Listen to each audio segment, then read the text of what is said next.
Please meet today's guest, Peter Shankman. I think the best advice I was ever given is twofold. The first part is if you can't change the people around you, change the people around you. I've lived by that for years. And the second one is just as simple. If you don't like where you are, move because you're not a tree. So many people sit and complain when the chains that hold them are metaphorical at best. What if your biggest perceived weakness could actually be your greatest entrepreneurial superpower? Today's guest, Peter Shankman, proves that point brilliantly. Peter is the founder of HARO, Help a Reporter Out, which he built and sold in just 3 years. But here's the twist. He credits his ADHD as the secret weapon behind all his entrepreneurial success. From founding the world's first online newsroom at AOL to launching his current venture, Source of Sources, with 40,000 members, Peter has turned what teachers once called disruptive behavior into a multi-million-dollar advantage. In this episode, you'll discover how Peter uses extreme sports like skydiving to fuel his focus, why he believes the most underutilized phrase in business is, "How can I help you?" and his counterintuitive approach to building successful companies by helping others first. Plus, he shares two powerful pieces of wisdom that could completely change how you think about your startup journey. If you've ever felt like an outsider in the business world, or if you're looking for a fresh perspective on entrepreneurship that puts service before self-interest, this conversation will energize and inspire you. Let's dive in. And hello, Peter. Welcome to the show. Good to be here. Thanks for having me. Yes, glad to have you. I always like to start with a simple question, which is, where are you originally from and where do you live now? I was born and raised, and I still live in New York City. So I am what they call a boroughbred because we were born and raised in one of the five boroughs. Okay, but then you went to BU. I did. I left New York, went to Boston, 4 years, had a blast there. Wound up in Virginia working for America Online in the mid '90s, back when AOL sort of was the internet. I helped found the newsroom there. And after about 2.5, 3 years, I came back to New York. I realized it was really hard to leave the city. And so I've been here ever since. So I'm in Boston. That's why Okay. I was. Oh yeah. I'm still a fan. I'm on the Dean's Advisory Council, have been for many, many years. I go up there at least twice a year for BU events, and I'm up there all the time speaking as well. It's one of my favorite cities. Love Boston. Let me know next time you're in town and we'll grab a cup of coffee or a beer, Yeah. depending on the time of day. Love it. I used to be one of the people that, subscribed to HARO. Yeah. Do you pronounce it HARO or I called HARO? it HARO. Yeah. Okay. Which you founded and then sold 3 years later. Mhm. And then I guess they didn't get you to sign a non-compete. Well, I had one for a couple of years, but I sold it over 15 years ago, and I just didn't like what was happening to it. And eventually they wound up shutting it down. And I said, I could do this better. And so about 1.5 years ago, I launched something called Source of Sources. And we are now at just about 40,000 members. And the difference is that we care about the members. We pride ourselves. Most of the free sort of list outlets now, the majority of, or not majority, but a decent portion of the subscribers are link firms like in the Philippines or in Thailand, who basically just spam every reporter with the hopes they'll get their clients a backlink. And we don't allow that. So we actually block entire countries from using our service. We are very much aware that reporters' time is incredibly valuable and they don't have a lot of it. So when they use us, we give them what they. I actually had a few good interactions on HARO and HARO, sorry. And then it's sort of, I don't know, it's just sort of, for me, it just sort of stopped. Well, that's funny because when I sold it, they kind of stopped caring. I think a couple of years after, when my NDA ran out, or my non-compete ran out, and I wasn't there anymore. I feel like they just sort of used it as nothing more than an on-ramp. Oh, get their email, and then we can start selling, our services as Bocus or whoever, Cision. And I said, there's just got to be a better way to do this. I want to be able to give journalists and sources what it was when I was running. And tell me that's sort of an idealistic view. I would like to hear that. Well, the premise is that I've always lived my life by one very simple rule, in that you can get everything you want and more simply by offering help. Very few people we live in a society I'd say from our leaders on down, that's very much about what can I get for me? How can I use you to benefit me? And I've always been of the belief, and it's proven out over and over again, that the more I help other people, the more I actually wind up doing better. HARO was designed to help my fellow journalists and my fellow sources. It was never designed to generate revenue, and it started generating a lot of revenue because it was a valuable service that helped people. And so I've just always been a believer in that, and that the premise that how can I help you are the 5 most underutilized words in the English language. I mean, I speak on customer experience all the time, and the whole concept is that the bar is so incredibly low that I don't need customers to be amazing. I don't need companies to be amazing at customer experience. I need them to suck slightly less than everyone else. I think the reason I joined when I did was that I care about journalism and I care about accuracy. And so I felt like, well, maybe by spending, a few minutes per interaction, I could do a little tiny part in helping journalists have the right information and be more accurate. I mean, I was a journalist to begin with. I started my career as a journalist. So, Oh, well, that explains a lot, actually, Yeah. right there. it matters. I mean, the newsroom at AOL was journalism. We were the first online newsroom in the world. Okay, so now your business model is interesting. You don't charge anyone anything. Correct. You spend, what you say is a few minutes a day. You probably spend a little bit more than a few minutes, but maybe it's an hour or Maybe two. a couple hours. Okay. So you don't make any money on that. So that's okay. You're living on something else. No, actually at the top of every single source's email is a small text ad. And that text ad actually supports the company and generates revenue. Okay.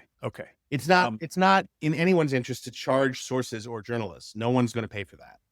Yeah. Right. And, but if you sign up to a service that can get you into the media and it's free, why wouldn't you?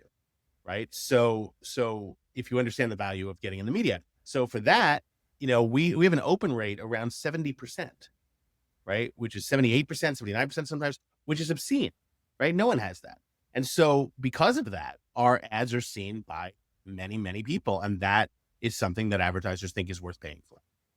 Good. Okay. That's a good model. I mean, I don't encourage when I'm advising startups, I don't encourage them to try to make money on ads, because almost no one can, given Facebook and Google sort of flooding the market. Of course, but these are not, Facebook and Google ads. These are ads that appear on a very specific outlet in a very specific format.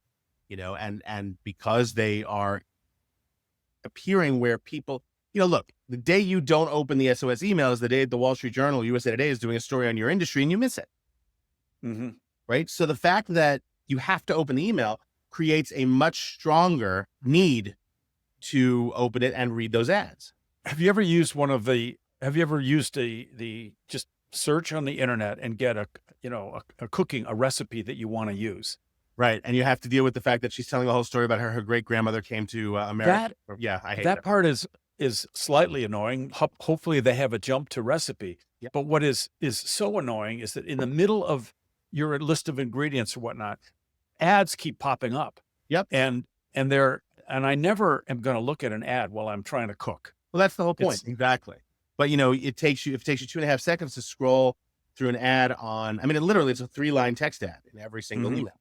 So if it takes you 2.5 seconds to scroll through that, you very well might read it. So over the years, what other startups have you created? You obviously were an entrepreneur fairly early on. Yeah. So I ran my first company was a public relations firm, and I launched that in 98, right at the beginning of the .com boom. It was a .com public relations firm that handled all internet companies ranging from Napster to Juno to like really the granddaddies of the internet. And that was a lot of fun. Did that, also wound up with created God, I never talk about this. I created a company that allowed you to choose your seatmate before you got on your flight. Whoa, that would be nice. It was a lot of fun, and it worked. It worked for a while. I think I was too early in the game. Had I done it like 10 years later, I'd done it now, I simply would have back-ended into Expedia or Facebook through an API, and it would have made a ton of sense. It was much harder to do it back then because it all had to be done manually. So That didn't work, but it was acquired by a private equity firm. But what else have I done? I currently run, got two companies. I run Source of Sources, but I also co-founded a company called Mental Capital, where it's a consulting firm that helps companies attract, hire, and retain neurodiverse employees while helping to create neuro-inclusive workspaces. I am ADHD, and I believe that it is actually my secret weapon. And my ADHD has actually been responsible for all of the success I've had over the past, over my professional life. As a kid, it was a lot harder to, I didn't have fun growing up. It was tough, right? It was constantly, you're being disruptive, sit down, you're disrupting the class, things like that. And so it was very hard to reconcile. When I started having success, I never believed it was real, or I always believed that it was a fluke, because I've been told that I was broken by every single teacher I had so many times in my life, that there was no possible way I could actually be doing something that people wanted or that was good. And so as I started to understand the benefits of this, what was called this disability, it turned out to be an incredible advantage. And I wound up writing a book on it called Faster Than Normal. And Faster Than Normal became sort of like the ADHD Bible. I think it's like its fifth printing now or something like that. And it's doing exceptionally well. And so the still like 8-9 years after it came out. And so the concept there is that neurodiversity is a gift and can benefit companies if they understand it and allow for it. Yeah, I've been building an online course for startup founders, and I've been working on the whole section on culture and building a diverse workforce, which is going to be your secret weapon, I say, to having more innovation. And I specifically talk about neurodiversity in there. I was going to say that I also have I have a son who's got ADHD, but because he's just turned 50, because of that, time frame when he was a kid, yeah, it was not diagnosed. Yeah, same thing. He was just a bad kid. Yeah, I'm 50. And growing up, it wasn't you have ADHD, it's sit down, you're disrupting the class disease. And because he was never diagnosed as a kid, nowadays everyone seems to be diagnosed with it and getting put on Adderall, which is also not a good idea for so many people to be getting that. They're probably not all diagnosed correctly. Well, I think look, I'm not anti-med, but I just don't believe it should be the first line of defense. I believe that you can, if you put a kid on Ritalin or on Adderall when they are 5 years old, simply because they're acting like, they're 5, and then they stay on that medication until they're 25 and kicked off their parents' insurance. Well, now you have a kid an adult who never learned any coping mechanisms, any behavioral mechanisms to handle his ADHD. Now he's off the insurance and he has no idea what to do. So I'm not against medication, but I believe it has to be one arrow in the quiver of working on your neurodiversity. Hi, the podcast you are listening to is a companion to my recent book, Tech Startup Toolkit: How to Launch Strong and Exit Big. This is the book I wish I'd had, as I was founding and running 8 startups over 35 years. I tell the unvarnished truth about what went right and especially about what went wrong. You could get it from all the usual booksellers. I hope you like it. It's a true labor of love. Now back to the show. So you have a podcast too about people's fast brains I see a parallel between what you talk about there, and I did a TED Talk on the reason that people with a physical disability overachieve is because they have to fight back. And I talk about three traits that people with a physical disability have. And I think you might see parallels. So the 3 traits are insecurity, and then second one is exceptionalism, and the third one is discipline. And insecurity is something that comes naturally when you have a disability. I only have one leg. When I get up in the middle of the night to have to go to the bathroom, I have to find crutches. Right. There's never forgetting that. And then exceptionalism is, it's actually a fairly small bar to achieve at first, which is, success at something starts to feel like a real win. And then you get you get excited about that and you keep wanting a little bit more and a little bit more. And pretty soon you've had, tremendous success. Yeah. And the third is discipline, which of course, because you have to try so hard and work so hard, you get very disciplined. And so through that, when I lost my leg at 16 and then the same cancer took my lung, one of my lungs at 19, and at that time I was told I had 0 chance of survival. That's a third disability. There's the physical, there's the lung, and there's the mental. And anyway, so I don't have ADHD, but I had to learn to live fast because I thought I was chasing death. I'm interested in your podcast. Thank you. Yeah, I mean, we've had over like 400 episodes now, and everyone there has has some sort of neurodiverse world that they're in. And we've also had some people who are not neurodiverse, but who work with them or who are doctors or, but we've had mayors, we've had famous Grammy award-winning rock bands, we've had, celebrities, CEOs, the CEO of Norwegian Cruise Line, tons and tons of people who believe and understand that their neurodiversity is a benefit, not a curse. And so it's really about understanding that and understanding what your special gifts are and not hiding them, but rather embracing. It's obvious from reading a little bit about you that you love skydiving. Yes. And I'm sure it's a big thrill. And I'm sure you feel a lot of freedom and liberation up there. What do you love about it? It's the most free you'll ever be in your life because it's one of those, when I exit the plane, I have 2 choices and I only have 2 choices. I can live or I can die. You will never in your life be as free as you are when you only have 2 choices. And usually you want to live. Exactly. Right now I'm sitting here in my apartment overlooking Manhattan. I can stare out the window. I can go play with my dog. I can go play with my daughter. I can go make something to eat. I can take a phone call. I can look at the internet. I could talk to you. There are a billion things I could do. When you exit the plane, you can't go back into the plane. You can't pause and start over. You're either going to open your parachute or you're not going to open. And there is literally no level of freedom I've ever experienced that is more freeing than that. And so for me, I mean, of course, that doesn't even take into account the dopamine rush and the adrenaline rush and the serotonin rush I'm getting, which then allow me to focus. I'll take my rig, I'll go do a jump, I'll throw my gear in the corner of the hangar, pull out my laptop and type 10,000 words in half an hour, right? Because I'm so flush with all those chemicals that people who are neurodiverse don't create all the time. So, it's all about finding ways to create find your happy place, whatever that place is. So I made a promise to myself that there were only a couple things I wouldn't do once I'd lost a leg. I would not jump out of airplanes, and I would not jump high when I'm skiing because the risk of ending up in a wheelchair were too high. Of course. So instead, I go for speed actually. So that for me, the happy place is I became such a good skier on one ski, which wasn't easy.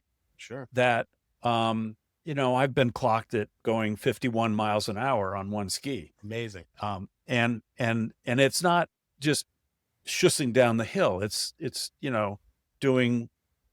also being, graceful and smooth. Of course. And so for me, what happened was it was about conquering skiing and conquering other things. I'm about to go out to San Francisco to do my 30th swim from Alcatraz back to San Francisco. I've done that. That's a lot of fun.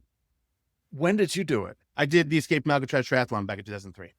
Oh, okay. So I just do the swim. It's the same organization, Viral Sports. And so I've been doing it every year that they've held it. This will be kind of a big milestone. I'm hoping to get on the podium this year. Awesome. I'm oldest in my age group. I'm the top of the age group. So that's the bad place to be. I'll be on a podium once I'm in my 80s. Question about it. Yeah. All you have to do is outlive them, right? Exactly. Yeah. So let's see, you also are you still doing marathons and Ironmans? Not as much anymore. I mean, I really destroyed my legs. 20 years of distance running as a fat ass will do that to you. So I'm mostly swimming and cycling now. And you have a Peloton? I do on it every morning. I love it. I love mine. I don't like to do the classes anymore. I've been just doing the scenic rides and build my own workout. Funnily enough, I actually use, I put on like a 2-hour class, but then I turn on a movie. And I don't really listen to the instructors anymore. It's a different company than it was when I first joined it back in 2016. I was a really OG there. And I love, we used to go out for beers with the instructors. They were awesome people. It's really become a corporation now, which I get, that happens. But, that made it a lot less sort of fun. And the instructors now, they're lovely people. I was at the London studios a couple of weeks ago. I met them, very nice. But most of the time I'm on it to follow my metrics, and I use my metrics there. And other than that, I don't really care what class I do. I just find the 2-hour ride and go. Sometimes it seems a little bit too pat to say that, hey, to do all this, to do all the startups and the other, the podcast, everything that you've done, it takes grit. And I've done 78 episodes of this podcast.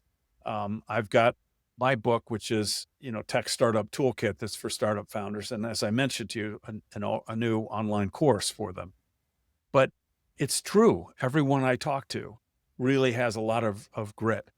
Now, you've already told us, sort of your views on how ADHD is a superpower for you. Is there anything else that has sort of given you the grit to do all of what you've done? The stuff I do excites me. I haven't really, like most people with neurodiversity, I have a really hard time doing stuff that's boring to me.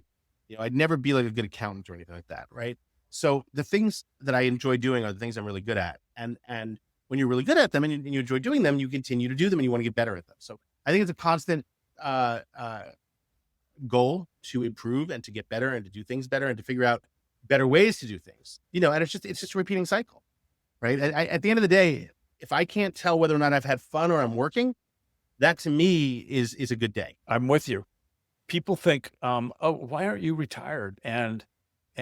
Or I'll come upstairs and my wife will say, so are you done working for the day? And it's like, well, it's not really working. Exactly. I love talking to people on the podcast. Building this online course has been the most fun. Let me just describe to you what platform are you using. It's sitting on Teachables. Teachable. Okay, yeah. I've used them. Teachable. I'm on Jothy now, but and what I'm using to create the lessons is Prezi Video, which allows me to be on one side, and I put the graphics or text on the other side. What I'm doing is, I published this book with a publisher called Manning. And and it's my 6th book, but like any book, with a publisher, they say, okay, this book cannot exceed 250 pages. Okay. That's the number they gave. And that ended up feeling like quite a constraint. It's 31 chapters, which are all topics because I've done 9 startups and I've had 2 exits over 100 million. And then the others were like serious learning experiences. Sometimes, I hit the wall and there were no skid marks on some of these startups. And I think people learn better, in fact, from me being honest about my mistakes than, bragging about the accomplishment. I'll never hire someone who hasn't failed. I've failed more times than I can count, but that's the beauty of it. If you aren't failing, you're not trying hard enough. That's kind of an American phenomenon, Well, it's an American phenomenon because in a lot of other parts of the world, there's something called tall poppy syndrome, which is the concept that the tallest vines or the tallest weeds tend to get chopped down. So people don't want to step out and do great things or try to be amazing or whatever. It's a very real thing. And so the premise of, it is American, but on the flip side, we also welcome that level of success. Other countries aren't so bold when it comes to that, which, have pluses and minuses, I guess. So what I'm trying to do with this course is take the same concept as the book, which is to be honest but now I've removed the constraint, and so it's 60 video lessons, and each one has downloadable resources. So I'll have this, really tight, clean term sheet that somebody can download and they can use, or here's a set of Excel spreadsheets that'll help you keep track of all your finances when you're first going, which of course you can't really do with a printed book. And so they're getting a lot more material. It's almost like a 750-page color book with, and plus I offer mentoring when they Right. if they want it. So I'm just having the best time building that. That's Just so much fun. People that are listening to this are startup founders, wannabe founders that are considering it. They want to understand what they're getting into. Do you have any sort of words of wisdom? This is a kind of an open question. Do you have any words of wisdom for these kinds of folks? I think the best advice I was ever given is twofold. The first part is, if you can't change the people around you, change the people around you. And I've lived by that for years. And the second one is just as simple. If you don't like where you are, move, because you're not a tree. So many people sit and complain when the chains that hold them are metaphorical at best. There's a great line from the Eagles: so many people could see the stars but still not see the light. I've been surrounded by people who enjoy complaining and, oh, this is terrible, and I'm working so hard, and I'm constantly have to work, and I never get a break. And well, okay, you're in a very specific industry, and you could probably get another job if you wanted to. Or do you like the complaining? So it's one of those things. Those are good. Those are good, short little pieces of wisdom. I like the first one the best. Yeah. You got to stop and think about it, because Exactly. That takes a second. you emphasize a different segment of the phrase, and it's clear. Peter, you're definitely you're fast, and you're fast. So but I think we have a great episode, and I'm very happy with it. I hope you are. No question. Yeah. And here's today's Startup Founder Toolkit. Toolkit number 1, your disability might be your superpower. Stop trying to fix what makes you different. Leverage it instead. Peter's ADHD, which teachers call disruptive, became his entrepreneurial edge.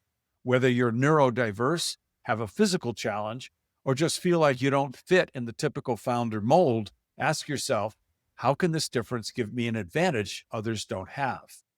Toolkit number 2, help first, profit second.